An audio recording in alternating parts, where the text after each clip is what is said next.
6-7 сарын тэр их халалтыг яаж давж гарав? Ямар арга хэмжээ авав? Ер нь бол тэгээд юу басан л да энэ халалтын өөрчлөлт дан нөгөө сэлбэх нөгөө хөрсөн үнд байх ураг тармилд байх бордоо хэрэглэлээ.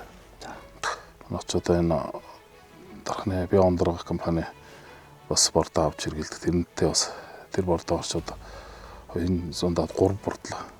Тэгээ биогон бордоо, дархан гумат төрч бордоо ерөөхдөө бол тэр борд жижил одоо энэ халалтыг давлаа шүү дээ. Тармил урган бол үр тарианд үзүүлж байгаа чанар нь ямар байна?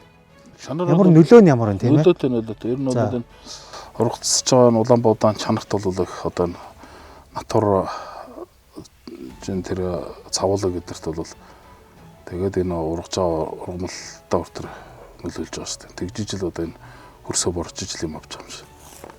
Бид чинь тэгээд ер нь бол тэгэл олон төрлийн ласл үзэж штэ одоо бордож. Тэгэхгүй бол ерөөсөө ямарч энэ хал унч бол ерөөсөө.